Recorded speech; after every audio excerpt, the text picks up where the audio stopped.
नमस्कार, निजी में आपका स्वागत है और मैं हूं आपके साथ जुबैर मलिक। और ये बुलेटिन की शुरुआत करते हैं लखनऊ से आई इस बड़ी खबर के साथ। यूपी की योगी सरकार चुनावी मौसम में किसानों पर मेहरबान दिख रही है।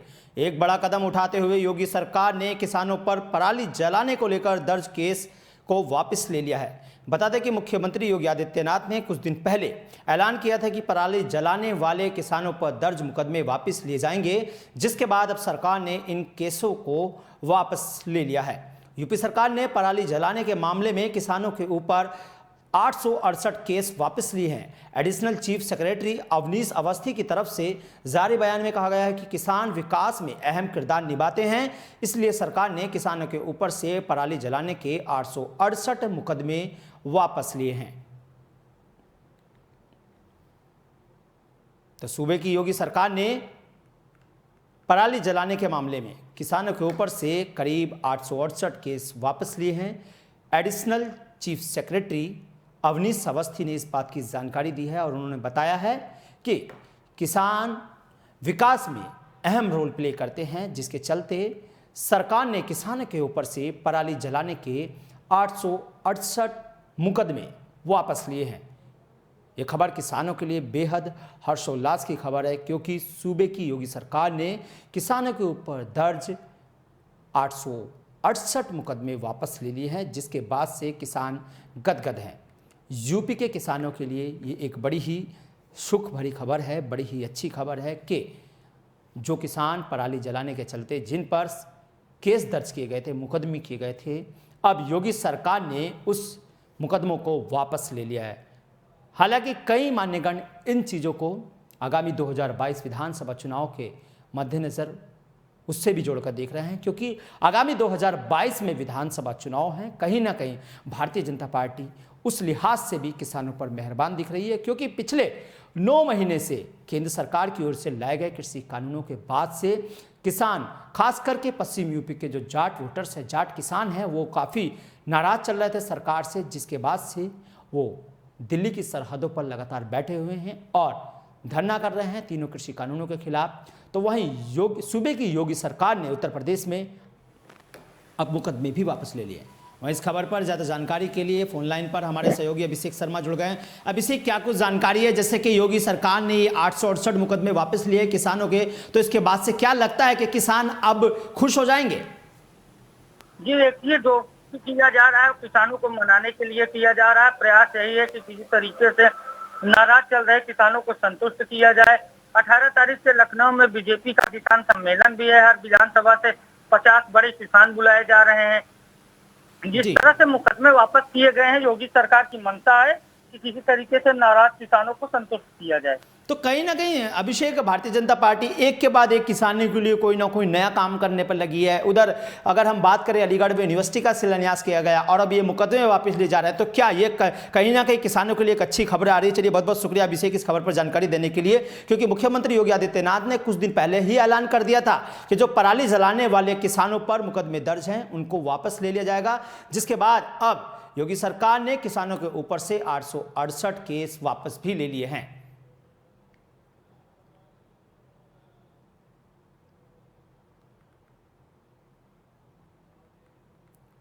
वहीं आगामी यूपी विधानसभा चुनाव के मद्देनजर आम आदमी पार्टी ने 100 संभावित उम्मीदवारों की सूची जारी कर दी है।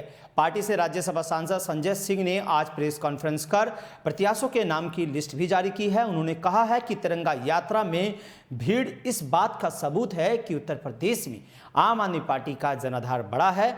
इस दौरान उन्होंने यूपी की बीजेपी सरकार पर भी हमला बोला है। उन्होंने कहा है कि मूल्यांकन इस बात का होना चाहिए कि योगी आदित्यनाथ ने 4 वर्षों में क्या किया है। यहां असल मुद्दों पर चुनाव में बात नहीं होती है।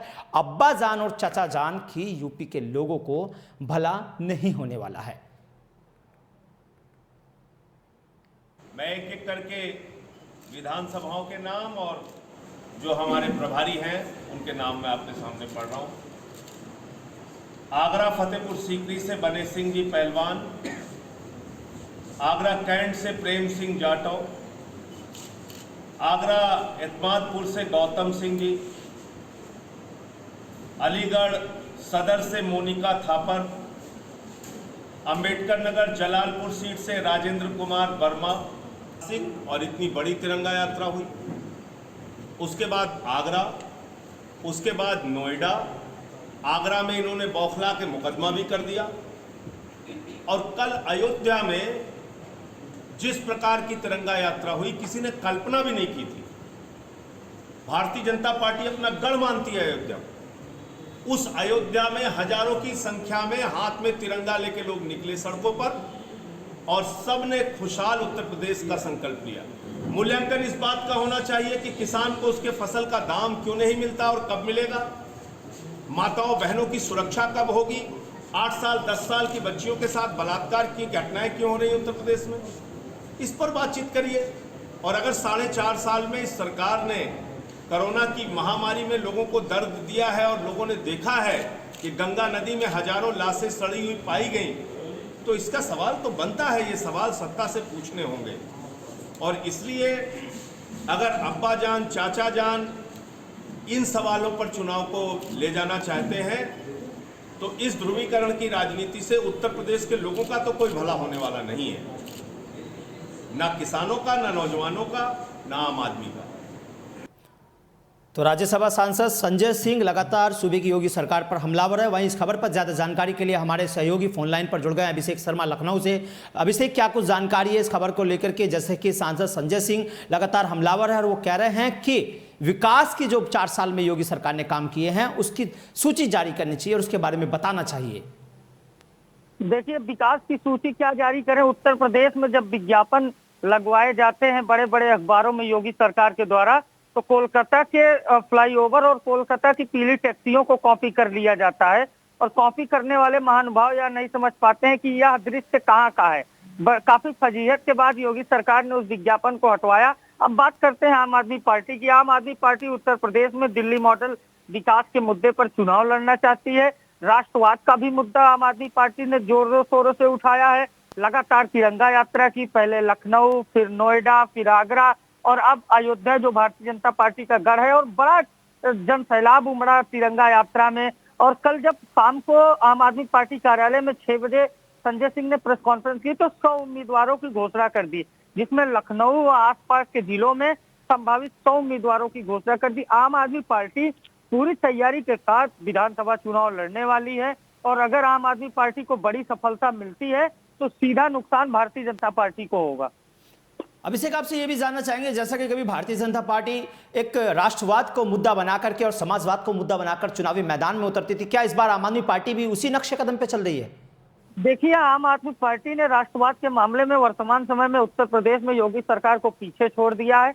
लगातार देखिए, जो हाथों में तिरंगा लेके लोग आते हैं वह नहीं देखते कि हम किस दल की रैली में जा रहे हैं। जब बात देश की अस्मिता, देश की एकता और अखंडता से जुड़ी होती है, राष्ट्रवाद से मुद्दा जुड़ा होता है, तो उनके लिए सारे दल सर्वोपरि नहीं होते हैं। आम आदमी पार्टी जब तिरंगा यात्रा निकालती है तो हम लोग बहुत बारीकी से उसे कवर किए हैं। आम आदमी रहते हैं, आम जनता रहती है, क्योंकि तिरंगा यात्रा एक ऐसी यात्रा होती है, जनता अगर कभी सुन पाती है कि आज फला जगह तिरंगा यात्रा है तो जनता वहां बड़ी संख्या में पहुंचती है। आम आदमी पार्टी इन्हीं सब मुद्दों को उठाकर और दिल्ली मॉडल विकास के दम पर काफी उत्साहित नजर आ रही है। आज शाम को फिर प्रेस कॉन्फ्रेंस है आम आदमी पार्टी की, जहां मनीष सिसोदिया, जैसा कि अब सूबे में अब्बा जान और चाचा जान की एंट्री हो गई है, पहले अब्बा जान की एंट्री हुई थी और अब चाचा जान की, तो क्या विकास के मुद्दे इधर उधर होके भटक गए हैं अपना रास्ता और अब्बा जान और चाचा जान की राजनीति शुरू हो गई है? देखिए, यही तो हिंदुस्तान है और उत्तर प्रदेश जैसे सूबे में जहां बात होनी चाहिए कि रोजगार कितने व्यक्तियों के पास नहीं है, जहां बात होनी चाहिए कि शिक्षा की गुणवत्ता क्या है, जहां बात होनी चाहिए कि महिलाओं के प्रति अत्याचार कितने बढ़ रहे हैं, जहां बात होनी चाहिए कि कुपोषण से कितने बच्चे मर रहे हैं। अभी आपने देखा कि फिरोजाबाद में मौतों से पूरा अस्पताल पट गया, छोटे छोटे बच्चों ने अपनी जान गंवा दी। लेकिन उत्तर प्रदेश में वर्तमान समय में विकास पर चर्चा न होकर अब्बा जान और चाचा जान पर चर्चा हो रही है। तो कुल मिलाकर जुबेर जी, इस बात से इनकार नहीं किया जा सकता है कि उत्तर प्रदेश का वर्तमान जो चुनाव होगा। चलिए अभिषेक, बहुत बहुत शुक्रिया इस खबर पर जानकारी देने के लिए, क्योंकि यूपी विधानसभा चुनाव 2022 में एकदम करीब आ गया है। करीब 4 से 5 महीने अभी महज बाकी बचे हैं और असल मुद्दों पर चुनाव में बात नहीं हो पा रही है और अब्बा जान और चाचा जान से यूपी के लोगों का भला भी नहीं होने वाला और आज इसी को लेकर के राजनीति, सियासी पारा भी गर्म है।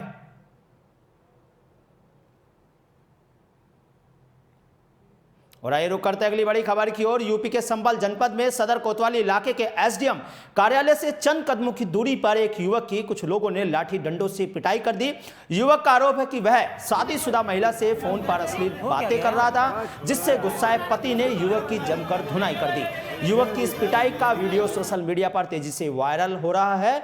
वहीं सूचना पाकर मौके पर पहुंची पुलिस ने युवक को और महिला के पति को हिरासत में ले लिया है। आप तस्वीरों में देख सकते हैं कि किस तरह से कुछ लोग इस युवक के साथ, जो पीड़ित युवक है, पिटाई करते नजर आ रहे हैं और सरेआम वो सरेराहे उसको पीटते नजर आ रहे हैं लात गुस्सों से, क्योंकि आरोप है कि ये युवक एक शादीशुदा महिला से फोन पर बातें कर रहा था, जिसके बाद उस शादीशुदा महिला के पति ने इस युवक को आड़े हाथों लेते हुए जमकर इसकी रोड पर ही धुनाई कर दी। और इस दौरान मौके पर मौजूद गुस्साई भीड़ ने भी इस युवक पर जमकर ताबड़तोड़ धुनाई की। तस्वीरें आप दिखा रहे हैं, हम आपको टीवी स्क्रीन पर लगातार तस्वीर आपको दिखा रहे हैं। आप देख सकते हैं कि किस तरह से इस युवक की पिटाई की जा रही है। और ये पूरा मामला संभल के सदर कोतवाली इलाके का है। और ये भी हम आपको बता दें कि एसडीएम कार्यालय से चंद कदमों की दूरी का ये पूरा मामला है। वहीं फोन लाइन पर इस खबर के से ज्यादा जानकारी के लिए फोन लाइन पर हमारे साथ हमारे सहयोगी दानिश जुड़ गए हैं। दानिश, क्या कुछ जानकारी आपके पास इस खबर को लेकर जो कि इस युवक की पिटाई की जा रही है? मैं आपको बता दूं कि जिस तरह से छेड़छाड़ का मामला लगाते हुए महिला ने दुकानदार जो फोटोग्राफर बताया जा रहा है, और ये सारा मामला एसडीएम कोर्ट के चंद कदमों पर ही किया गया। यहाँ पर महिला से छेड़छाड़ का आरोप, फोन पर गलत प्रवक्तियां करते हुए महिला ने और पीटना शुरू कर दिया और काफी देर हंगामा रहा। फिलहाल मौके पर पुलिस आई और पुलिस ने युवक को हिरासत में ले लिया गया है और महिला की तहरीर पर मुकदमा दर्ज किया जा रहा है। हाँ, तो आपसे ये भी जानना चाहेंगे दानिश, जैसा कि साफ तौर पर दिख रहा है, जो इस युवक पर आरोप लगा है कि वो किसी महिला से बात कर रहा था जो शादीशुदा थी और उसके पति ने इसके ऊपर आकर ताबड़तोड़ लात गुस्सों से वार किया है, तो अभी पुलिस ने क्या कार्रवाई की है इसमें? फिलहाल महिला के पति और परिजन की तहरीर पर मुकदमा दर्ज कर लिया गया है और इसकी पुलिस पूरी तफ्तीश कर रही है। लेकिन बताया जा रहा है कि जिस तरह से खुलेआम दबंग देखने की तस्वीर है कि कानून अपने हाथ में लेकर लगातार परिजन आए और उसके युवक को जमकर पिटाई की है। हाँ, ठीक है, चलिए बहुत बहुत शुक्रिया आपका मुजम्मिल इस खबर पर जानकारी देने के लिए, क्योंकि युवक पर आरोप है कि वह एक शादीशुदा महिला से फोन पर अश्लील बातें कर रहा था, जिससे गुस्साए पति ने युवक की जमकर पिटाई कर दी। युवक की इस पिटाई का वीडियो सोशल मीडिया पर भी तेजी से वायरल हो रहा है। वही सूचना पाकर मौके पर पहुंची पुलिस ने युवक और महिला के पति का हिरासत में ले लिया है।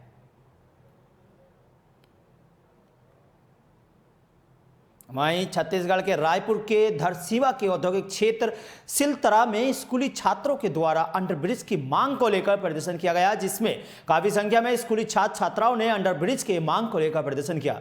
राजधानी रायपुर से लेकर न्यायधानी तक जाने वाली सड़क धनेली से लेकर चरोदा तक न तो अंडरब्रिज का निर्माण किया गया है और न ही सिग्नल का। कुछ जगहों पर तो किसी विशेष लोगों को फायदा पहुंचाने के लिए हाईवे पर रोड खोल दिया गया है। संकरा धनेली में होटल के सामने ही रोड खोल दी गई है।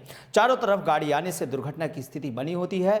आए दिन दुर्घटना होती रहती है। ऐसे ही मामला चौका का है, जहां पर रोजाना स्कूली छात्राओं के अलावा फैक्ट्री आने वाले और जाने वाले लोगों को काफ़ी दिक्कतों का भी सामना करना पड़ता है। पहले भी अंडरब्रिज की मांग को लेकर के तहसीलदार को ज्ञापन दिया गया था, फिर भी इनका निराकरण नहीं हो पाया है। बुधवार को तहसीलदार के समक्ष स्कूली छात्रों ने फिर ज्ञापन देकर प्रदर्शन किया है। इस मामले में तहसीलदार का कहना है कि इसके लिए मैंने पहले भी एनएच प्राधिकरण रायपुर शंकर नगर मामला भेज दिया है, जिसे लेकर स्थानीय जनप्रतिनिधि शंकर नगर एनएच प्राधिकरण के ऑफिस जाकर इस समस्या का निराकरण करने की मांग की बात भी कही गई है।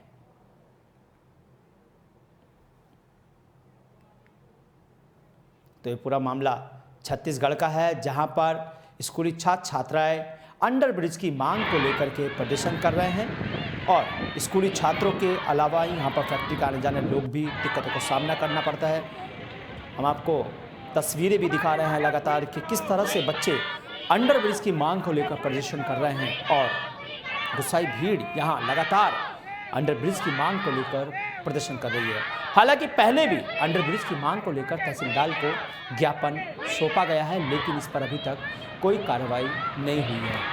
वहीं बुधवार को तहसीलदार के समक्ष स्कूली छात्रों ने फिर ज्ञापन देकर प्रदर्शन किया है।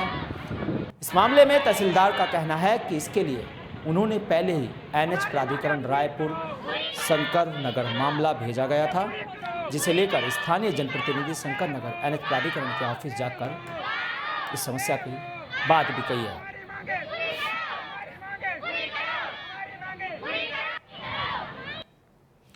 उधर मुजफ्फरनगर जनपद के नगर कोतवाली क्षेत्र के बालाजी चौक स्थित इंडिया ओवरसीज बैंक में बुधवार को अचानक एक बैंक में गोली चलने से अफरा तफरी का माहौल बन गया। गोली के छर्रे लगने से एक महिला सहित 3 लोग घायल हो गए। घटना की सूचना पर पहुंची पुलिस ने सभी घायलों को उपचार के लिए अस्पताल में भर्ती कराया। सीओ सिटी कुलदीप कुमार सिंह का कहना है कि मामले की जांच कर गार्ड से पूछताछ के बाद ही इस मामले में कोई कार्रवाई की जाएगी।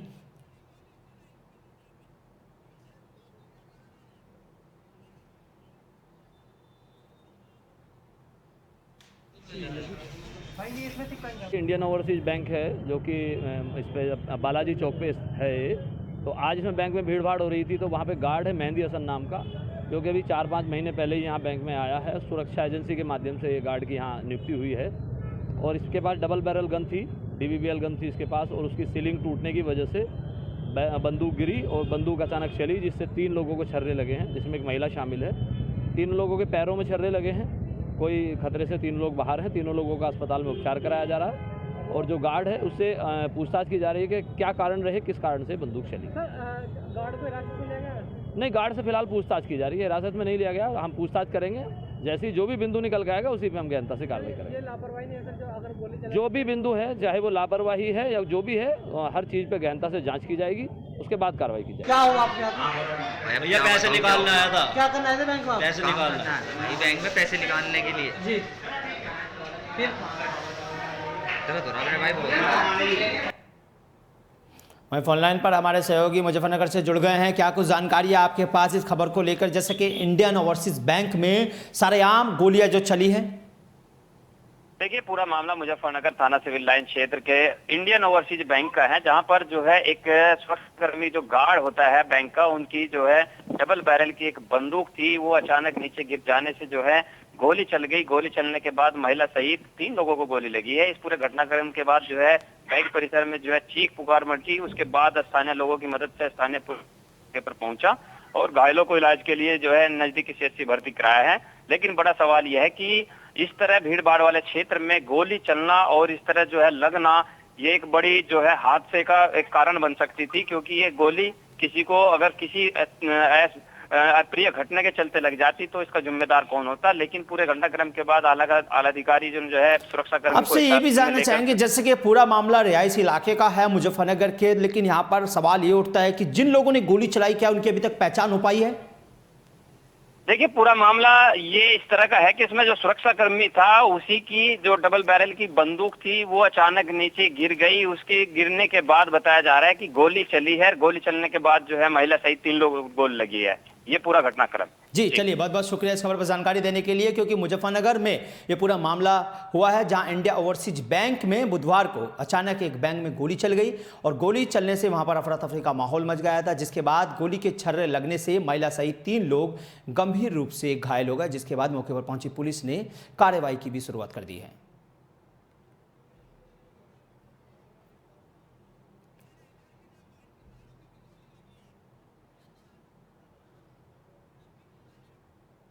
और अगली बड़ी खबर इटावा से है, जहां इटावा लखनऊ एक्सप्रेसवे पर एक हादसा हो गया।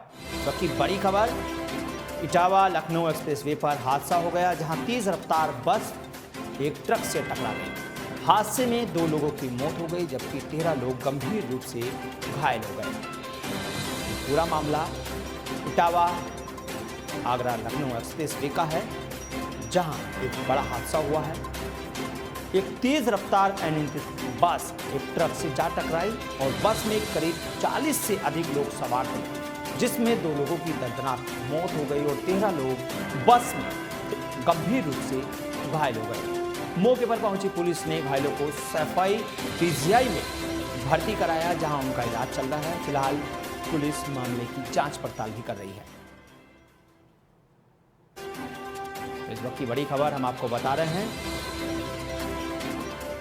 इटावा आगरा लखनऊ एक्सप्रेसवे पर एक बड़ा सड़क हादसा हुआ है, जहां एक तेज रफ्तार एंट्रिक बस ट्रक से जाकर के टकरा गई और बस में 40 लोग सवार थे, जिनमें से 13 लोग गंभीर रूप से घायल हो गए। और रुक करते अगली बड़ी खबर की ओर, जो लखनऊ से हमें मिल रही है। 18 सितंबर को लखनऊ में बीजेपी किसान सम्मेलन करने वाली है। इस वक्त की बड़ी खबर हम आपको लखनऊ से बता रहे हैं। भारतीय जनता पार्टी किसानों को लुभाने के लिए 18 सितंबर को लखनऊ में किसान सम्मेलन करने वाली है और इस सम्मेलन में हर विधानसभा सीट से 50 लोग आने की उम्मीद है। और ये सम्मेलन किसानों को साधने के लिए रखा गया है। किसान आंदोलन को लेकर के किसानों को जागरूक भी करेगी बीजेपी। किसान आंदोलन की कार ढूंढने में जुटी हुई है भारतीय जनता पार्टी।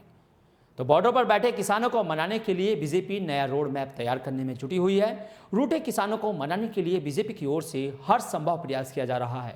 पहले जाट वोटर्स को साधने के लिए बीजेपी ने अलीगढ़ में राजा महेंद्र प्रताप सिंह यूनिवर्सिटी का शिलान्यास किया और अब इसी कड़ी में 18 सितंबर को लखनऊ में बीजेपी किसान सम्मेलन करेगी। इस सम्मेलन में हर विधानसभा सीट से तकरीबन 50 किसान आने की संभावना है। बीजेपी का यह सम्मेलन लखनऊ में आयोजित होगा, जिसके माध्यम से बीजेपी किसानों को चल रहे किसान आंदोलन और कृषि कानून के प्रति जागरूक भी करेगी।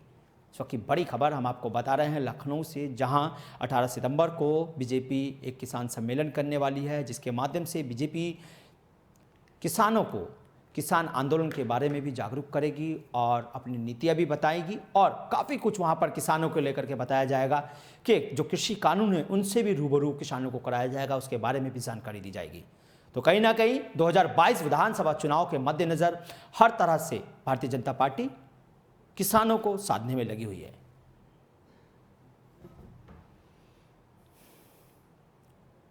तो रूठे किसानों को मनाने के लिए बीजेपी की ओर से हर संभव प्रयास किया जा रहा है। इससे पहले जाट वोटर्स को साधने के लिए भारतीय जनता पार्टी ने अलीगढ़ में राजा महेंद्र प्रताप सिंह यूनिवर्सिटी का भी शिलान्यास किया है। वहीं इस खबर पर ज़्यादा जानकारी के लिए अभिषेक शर्मा फोन लाइन पर जुड़ गए हैं लखनऊ से। अभिषेक, क्या कुछ जानकारी है इस खबर को लेकर जो भारतीय जनता पार्टी 18 सितंबर को लखनऊ में किसान सम्मेलन करने जा रही है? जी, आपको बता दें, इस पर सबसे पहले 4 पंक्तियां कहना चाहता हूं कि तमाम राजनीतिक दल जो आज किसानों की सुध लेने को तैयार है, उन्हें सबसे पहले इस बात का ध्यान देना चाहिए कि यही किसान जब अपने खेतों में फसलों के बर्बाद होने पर आत्महत्या कर लेता है, तब किसानों की याद राजनीतिक दलों को नहीं आती। और 4 पंक्तियां कहना चाहता हूं सबसे पहले जुबेर जी, कि सारा जग घूम के आया तेरे द्वार, हे किसान महाप्रभु करो मेरा उद्धार। तो जिस तरह से भारतीय जनता पार्टी को किसानों की याद सताने लगी है, अब उन्हें लगने लगा है कि पश्चिमी यूपी में जो किसान आंदोलन हो रहे हैं वो कहीं ना कहीं हवा ना खराब कर दे भारतीय जनता पार्टी की, पूरा रुख ना बदल दे। इसलिए भारतीय जनता पार्टी अब 403 विधानसभाओं से 50-50 किसानों को बुलाएगी। हर एक विधानसभा से 50 किसान आएंगे और लखनऊ में 18 सितंबर को बीजेपी किसान सम्मेलन करेगी। अब इसे क्या लगता है 2022 में सम्मेलन के बाद कुछ तस्वीरें बदलेगी किसानों को लेकर के? जी देखिए, चाहे किसान हो, चाहे नौजवान हो, चाहे आम आदमी हो, इस बार वो बड़ा साइलेंट वोटर है। सियासी दल चाहे कांग्रेस हो, सपा हो, बसपा हो, आरएलडी हो, एसी हो, बीजेपी हो, वह सबके साथ मीटिंग करेगा, सबसे बातचीत करेगा। लेकिन इस बार उत्तर प्रदेश में जो नतीजे आने वाले हैं वो सबको चौंका देने वाले हैं, क्योंकि इस बार जनता ने जो कुछ झेला है उसका हिसाब होगा। किसान 9 महीने से धरने पर बैठे हैं, तो इतनी आसानी से किसान मानने वाले नहीं है। बहुत बहुत शुक्रिया अभिषेक इस खबर पर जानकारी के लिए, क्योंकि 18 सितंबर को लखनऊ में भारतीय जनता पार्टी किसान सम्मेलन करने वाली है और बीजेपी को अनुमान है कि इस सम्मेलन में हर एक विधानसभा से करीब 50 लोग किसानों के आने की संभावना है और किसानों को साधने के लिए हर संभव प्रयास कर रही है बीजेपी। और एक और अगली बड़ी खबर हमें मिल रही है कानपुर से, जहां यूपी के कई जिलों में डेंगू व वायरल फीवर अपना कहर बरपा रहा है। कानपुर में डेंगू से 3 लोगों की और मौत हुई है। पुरसोली में एक बच्चे की मौत हुई है। फिरोजाबाद में अब तक मरने वालों का आंकड़ा 60 पहुंच गया है, जबकि मथुरा में अब तक 15 लोगों की मौत हो गई है। वहीं गाजियाबाद, फिरोजाबाद, मुरादाबाद, मेरठ, मुर्शिदाबाद में भी डेंगू व वायरल बुखार का कहर बढ़ता जा रहा है। उत्तर प्रदेश में अब तक करीब 1400 लोग बुखार से पीड़ित हैं। तो उत्तर प्रदेश में लगातार डेंगू व वायरल फीवर का कहर जारी है। कई जिलों में आलम यह है कि मरने वालों का आंकड़ा 60 के पास पहुंच गया है। फिरोजाबाद में 60 लोगों की मौत हुई है तो मथुरा में 15 लोगों की मौत हुई है। हाल ही में कानपुर में डेंगू से 3 लोगों की मौत हुई है। वहीं पुरसोली में एक बच्ची ने दम तोड़ा है। इस समय वायरल फीवर हर तरफ अपना कहर बरपा रहा है। फिरोजाबाद मुरादाबाद में भी अब अपना कहर जारी है। और इस बुलेटिन में फिलहाल इतना ही। देश से प्रदेश की तमाम खबरें देखने के लिए बने रहिए न्यूज़ 80 के साथ। फिलहाल मुझे दीजिए इजाजत।